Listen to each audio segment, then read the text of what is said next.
YouTube channel में स्वागत है। आज का हमारा टॉपिक है बाल विकास एवं शिक्षा शास्त्र। इस टॉपिक से जुड़े हम 50 इम्पोर्टेंट प्रश्नों का अध्ययन करेंगे।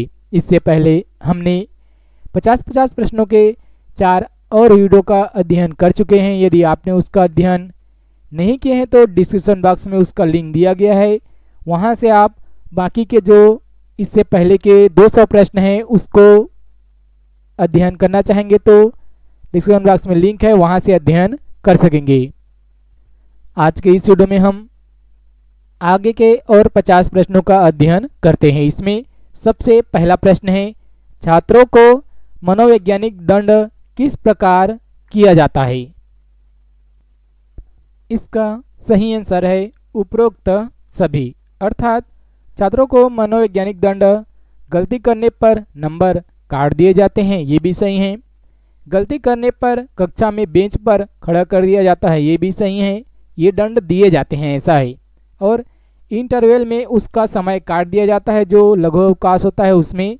ये तीनों ऑप्शन सही हैं। मनोवैज्ञानिक दंड इन 3 तरीके से दिए जा सकते हैं।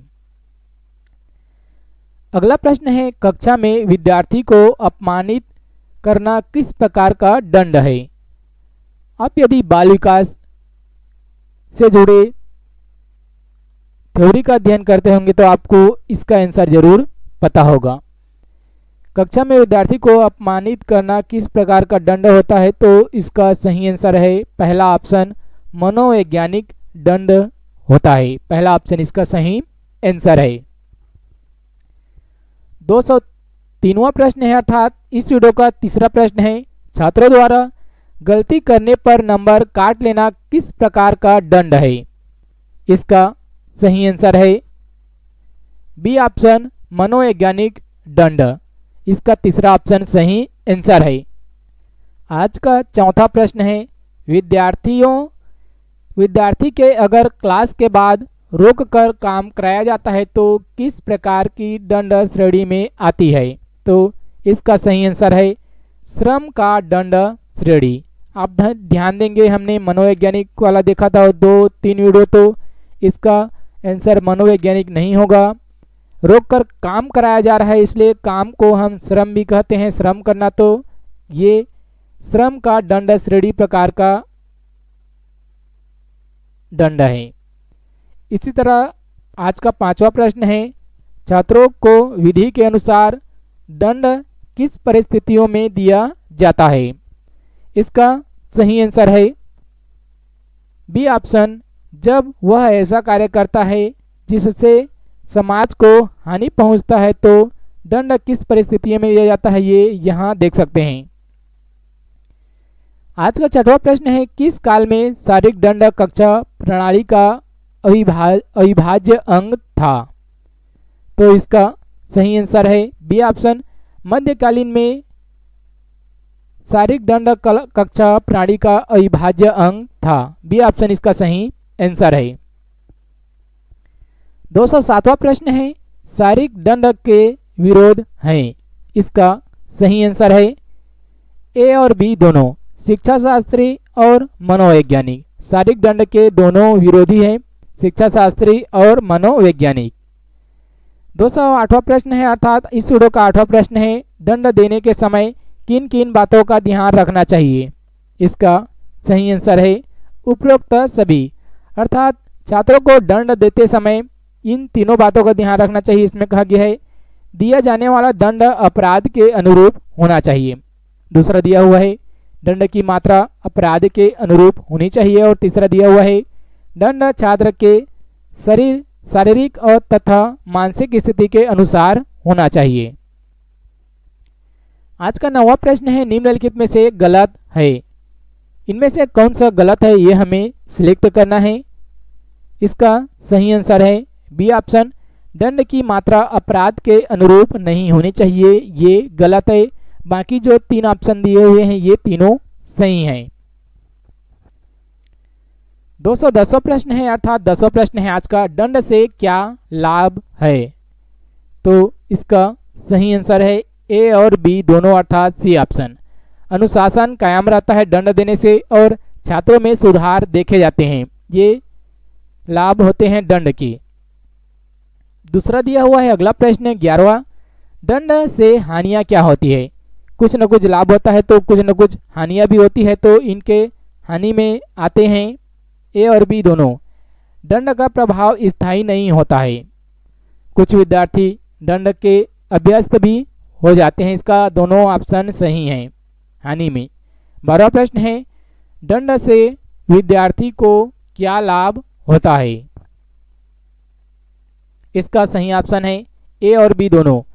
विद्यार्थी में सुधार होता है और विद्यार्थी में अनुशासन बना रहता है। ए और बी दोनों ऑप्शन सही हैं।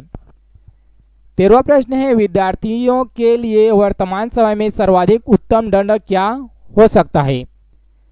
समय के अनुसार बच्चों में, विद्यार्थियों में परिवर्तन होते जाते हैं, तो वर्तमान में सर्वाधिक उत्तम दंड क्या होना चाहिए? तो इसका सही आंसर है बी ऑप्शन, मनोवैज्ञानिक दंड वर्तमान में सर्वाधिक उपयुक्त है। बी ऑप्शन इसका सही आंसर है। 14वां प्रश्न है, दंड प्रक्रिया लागू करने के पीछे प्रमुख मान्यता क्या है? इसका सही आंसर है सी ऑप्शन, दंड सुधारात्मक एक साधन है।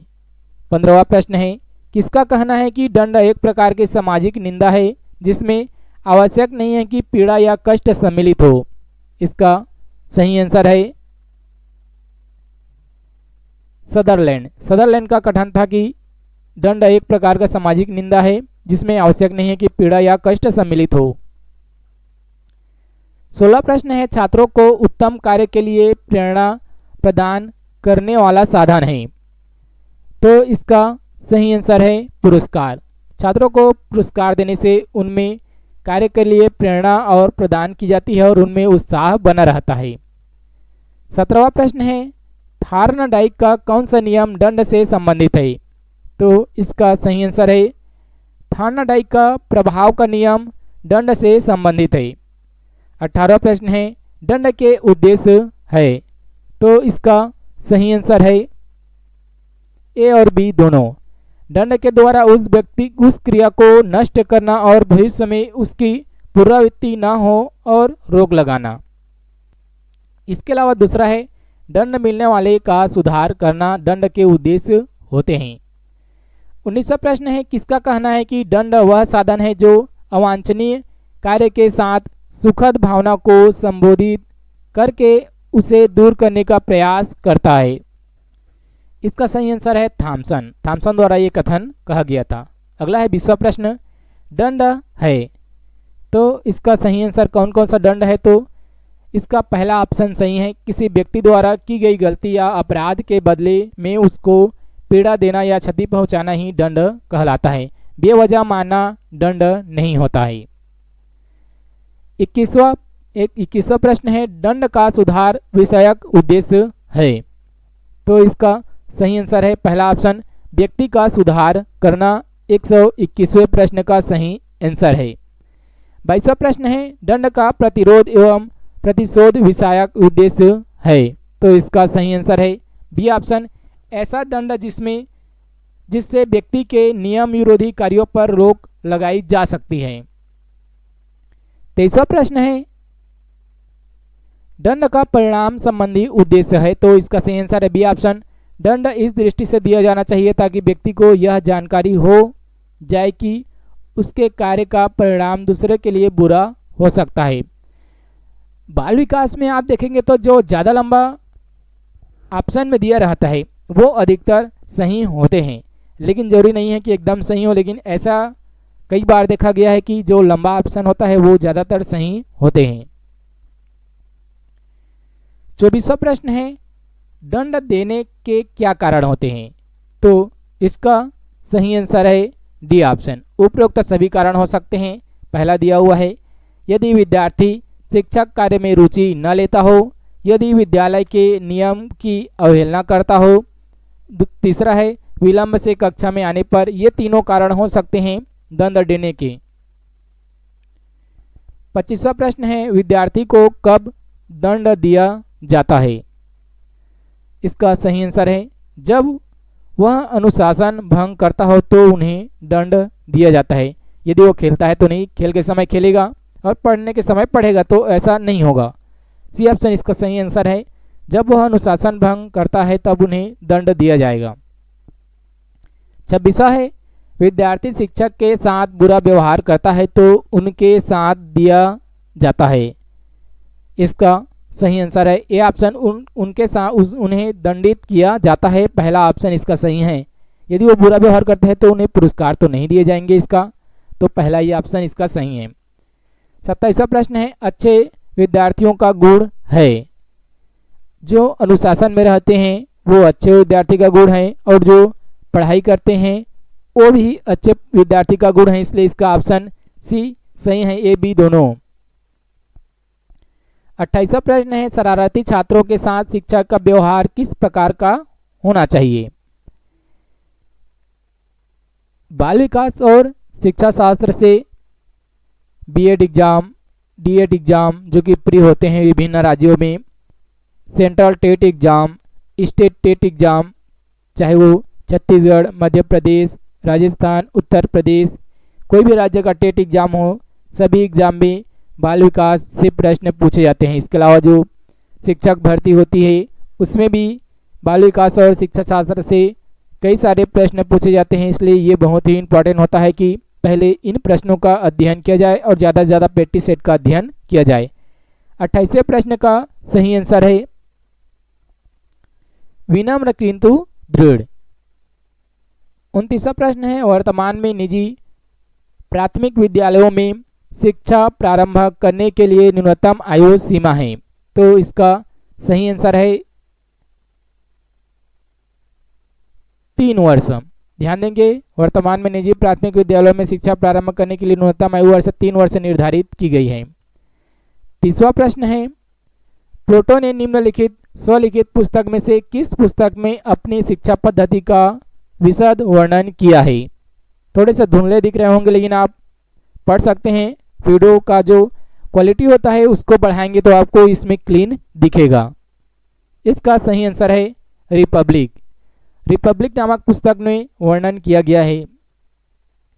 31वां प्रश्न है, निम्नलिखित में से किन किन विद्वानों ने मातृभाषा को ही शिक्षा का माध्यम बनाने का सुझाव दिया था, तो इसका सही आंसर है उपरोक्त सभी। महात्मा गांधी द्वारा भी दिया गया था, स्वामी दयानंद सरस्वती द्वारा भी दिया गया था और रविंद्रनाथ टैगोर द्वारा भी दिया गया था। 32वां प्रश्न है, बच्चों की पढ़ाई आरंभ करने की आदर्श आयु होनी चाहिए, तो ये आप भी जानते होंगे 6 वर्ष आदर्श आयु होती है पढ़ाई करने की। 33वां प्रश्न है, बच्चों के आरंभिक शिक्षा के अंतर्गत उसमें सर्वप्रथम किस विषय की शिक्षा प्रदान की जानी चाहिए, तो उसे भाषा की शिक्षा प्रदान की जानी चाहिए सर्वप्रथम। ए ऑप्शन इसका सही आंसर है। 34वां प्रश्न है, मोंटेसरी प्रणाली में कितने वर्ष की आयु से शिक्षा देने की व्यवस्था की गई है, तो इसका सही आंसर है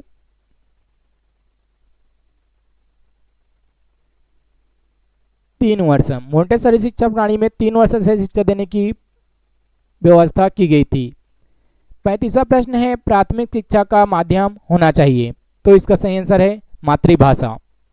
36वां प्रश्न है, शिक्षा आरंभ करने के प्रमुख तथ्य हो सकते हैं, तो इसका सही आंसर है उपरोक्त सभी। आयु भी हो सकते हैं, शिक्षा की विषय वस्तु भी हो सकती है और शिक्षा का माध्यम भी हो सकती है शिक्षा आरंभ करने के प्रमुख तथ्य। 37वां प्रश्न है, बालकों को शिक्षा प्रदान करने के प्रमुख अभिकारण है,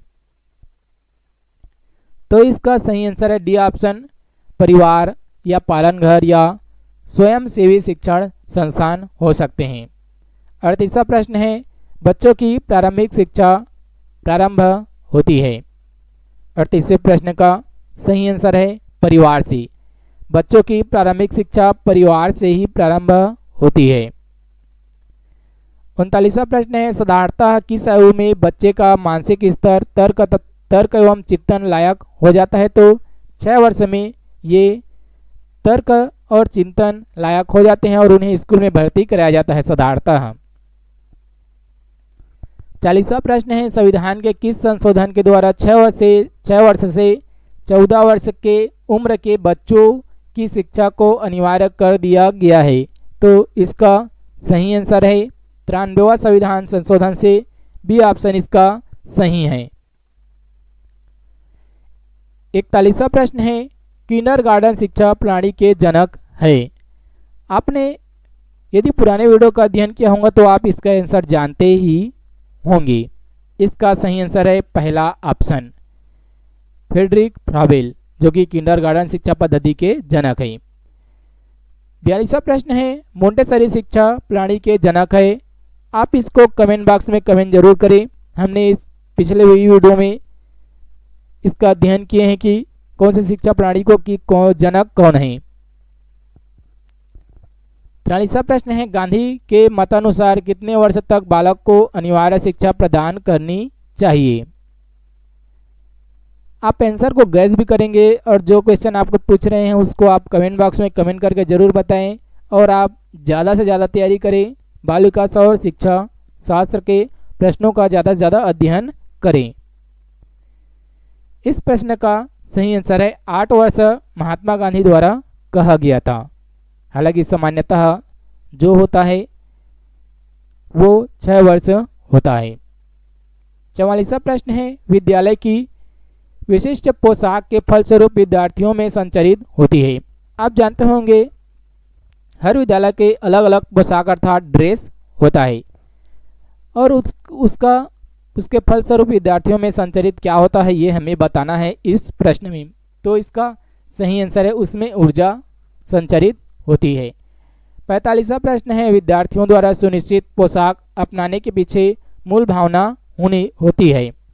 जो पोशाक पहना जाता है उसकी मूल भावना क्या होती है, तो उपरोक्त सभी होती है। नैतिकता का विकास करना, सदाचार का विकास करना और सांस्कृतिक और आर्थिक समानता का विकास करना है। 46वां प्रश्न है, राष्ट्र निर्माण और समाज निर्माण में सहायक तत्व इनमें से कौन सा है। तो इसका सही आंसर है सी ऑप्शन, ए और बी दोनों, अर्थात नैतिकता और सदाचार दोनों ये भी सही है और बी ऑप्शन जो है सांस्कृतिक और आर्थिक समानता ये भी सही है। 47वां प्रश्न है, विद्यालयों में विद्यार्थियों के लिए निर्धारित पोशाक की आवश्यकता है। तो इसका सही आंसर है पहचान करने के लिए ये आवश्यक है। प्रतिष्ठा के लिए पोशाक नहीं होता, अपसंस्कृति के लिए पोशाक नहीं होता, विद्यार्थियों के पहचान के लिए पोशाक की आवश्यकता होती है। 48वां प्रश्न है, शिक्षकों की पोशाक होनी चाहिए। इसका सही आंसर है बी ऑप्शन, शिष्ट।